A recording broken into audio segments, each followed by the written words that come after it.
प्राचीन नियमों के अनुसार सहवास से वंश वृद्धि, मैत्री लाभ, साहचर्य सुख, मानसिक रूप से परिपक्वता, दीर्घायु, शारीरिक और मानसिक सुख की प्राप्ति की जा सकती है। यदि व्यक्ति नियमों में बंधकर सहवास करता है तो वह संस्कारी होकर आपदाओं से बचा रहता है। पशुवत सहवास से वह अपना जीवन नष्ट कर लेता है। पुरातन काल में दंपति आज की तरह हर रात्रि को नहीं मिलते थे।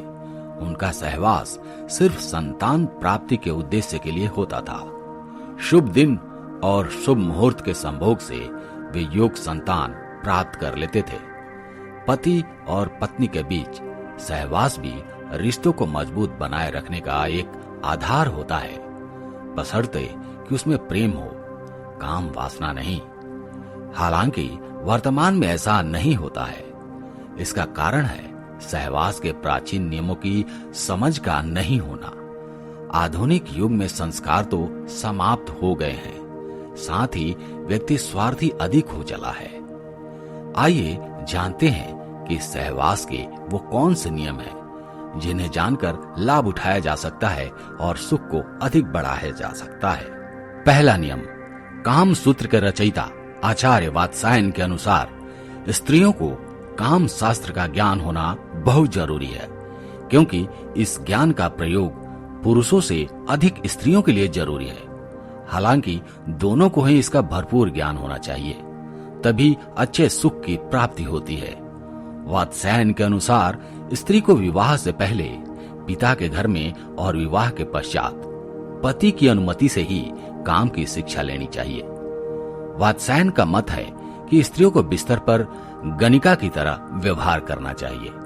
इससे दाम्पत्य जीवन में स्थिरता बनी रहती है और पति अन्य स्त्रियों की ओर आकर्षित नहीं हो पाता तथा पत्नी के साथ उसके मधुर संबंध बने रहते हैं। इसलिए स्त्रियों को यौन क्रिया का ज्ञान होना आवश्यक है, ताकि वह काम कला में निपुण हो सके और पति को अपने प्रेम पास में बांधकर रख सके।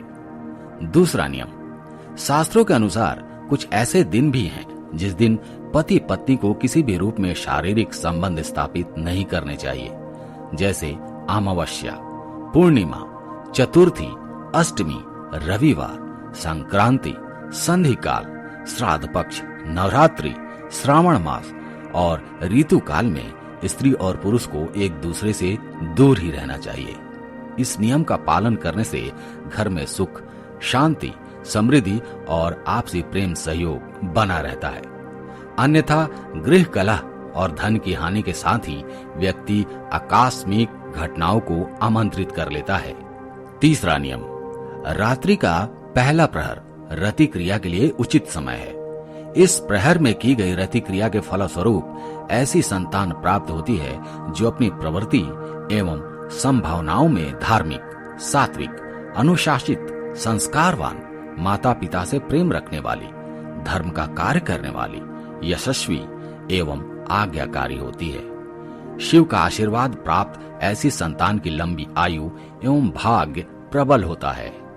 चौथा नियम, यदि कोई संतान के रूप में पुत्रियों के बाद पुत्र चाहता है तो उसे महर्षि वात्स्यायन द्वारा प्रकट किए गए प्राचीन नियमों को समझना चाहिए। इस नियम के अनुसार स्त्री को हमेशा अपने पति के बाईं ओर सोना चाहिए। कुछ देर बाईं करवट लेटने से दायां स्वर और दाहिनी करवट लेने से बायां स्वर चालू हो जाता है। ऐसे में दाईं ओर लेटने से पुरुष का दायां स्वर चलने लगेगा और बाईं ओर लेटी हुई स्त्री का बायां स्वर चलने लगेगा।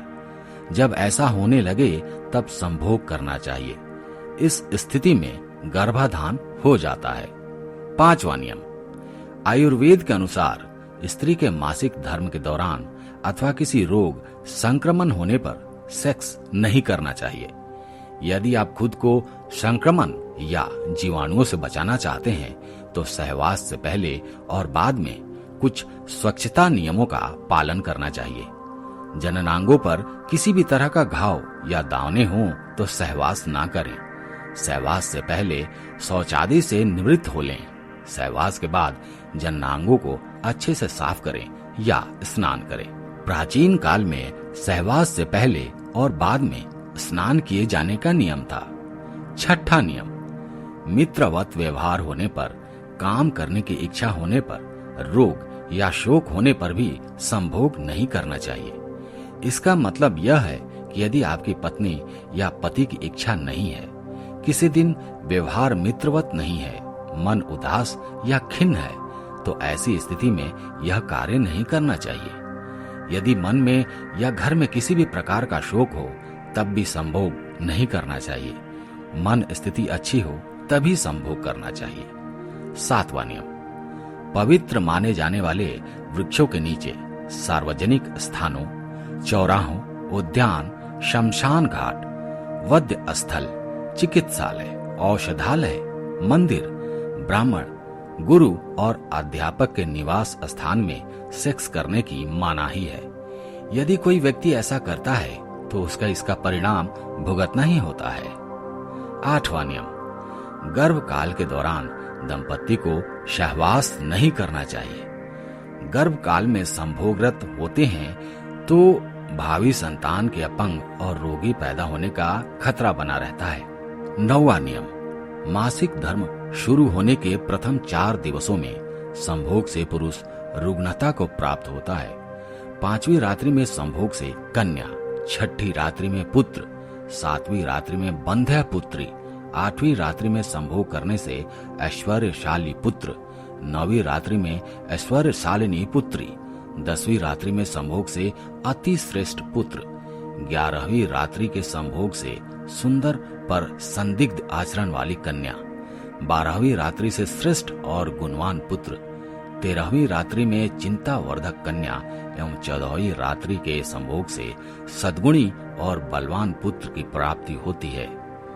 15वीं रात्रि के संभोग से लक्ष्मी स्वरूपा पुत्री और 16वीं रात्रि के संभोग से गर्भधारण होने पर सर्वज्ञ पुत्र संतान की प्राप्ति होती है। इसके बाद के दिनों में अक्सर गर्भ नहीं ठहरता।